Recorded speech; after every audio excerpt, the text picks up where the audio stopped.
ఈరోజు రైస్ కుక్కర్లో అయితే చికెన్ బిర్యానీ ప్రిపేర్ చేస్తున్నాను. ఈ రైస్ కుక్కర్ గురించి మీకు చాలా డౌట్స్ అయితే ఉన్నాయి కదా. కొన్ని డౌట్స్ని ఈ వీడియోలో అయితే క్లియర్ చేస్తాను. ముందుగా చికెన్ బిర్యానీ కోసం చికెన్ శుభ్రం చేసుకున్న తర్వాత ఒక గిన్నెలోకి తీసుకుని రుచికి సరిపడా సాల్ట్, కొద్దిగా పసుపు, రుచికి సరిపడా కారము, అల్లం వెల్లుల్లి పేస్ట్ని వేసుకోవాలి. ఆ తర్వాత ఇందులో కొద్దిగా గరం మసాలా, అలాగే బిర్యానీ మసాలా వేసుకున్న తర్వాత కొద్దిగా పెరుగును కూడా వేసుకొని అలాగే కొత్తిమీరని యాడ్ చేసుకోవాలి. ఆల్రెడీ కారం వేస్తున్నాం కాబట్టి పచ్చిమిర్చిని తీసుకున్నాను.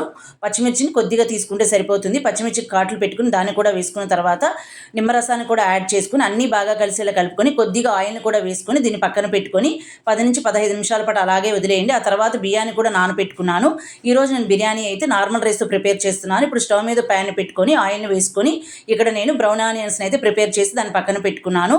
ఇప్పుడు స్టవ్ మీద మనం ముందుగా మ్యారినేట్ చేసి పెట్టుకుని చికెన్ పెట్టుకొని అలాగే మనం బిర్యానీలో యాడ్ చేసుకుంటాం కదా, ఆ వస్తువులన్నింటినీ ఇందులో వేసుకోవాలి. బిర్యానీ ఆకుతో సహా వేసుకున్న తర్వాత అన్నీ బాగా కలిసేలా కలుపుకొని మూతను పెట్టుకొని చికెన్లో ఉన్న వాటర్ అంతా పైకి తేలి చికెన్ ముక్క 50% కుక్ అయ్యేంత వరకు కుక్ చేసుకున్న తర్వాత ఇందులో బ్రౌన్ ఆనియన్స్ని కూడా యాడ్ చేసుకొని ఒక 5 మినిట్స్ పాటు కుక్ చేసుకొని స్టవ్ ఆఫ్ చేసి దీన్ని పక్కన పెట్టుకోండి.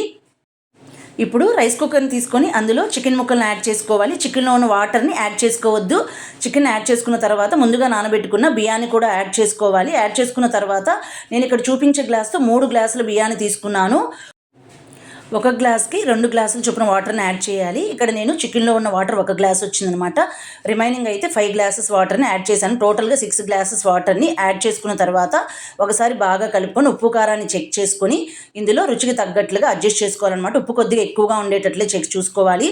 చూసుకున్న తర్వాత ఇందులో చివరిగా కొద్దిగా నెయ్యిని యాడ్ చేసుకున్నాను. అలాగే కొద్దిగా కరివేపాకును కూడా యాడ్ చేసుకొని రైస్ కుక్కర్ని అయితే పెట్టేసుకొని ఆన్ చేసేసుకున్నానండి. కొన్ని డౌట్స్ అయితే అడిగారు, రైస్ కుక్ అవుతున్నప్పుడు వాటర్ పొంగుతుందా అనేసి. బిర్యానీ కుక్ చేసినప్పుడు అయితే అసలు వాటర్ పొంగలేదండి, మీరే చూస్తున్నారు కదా.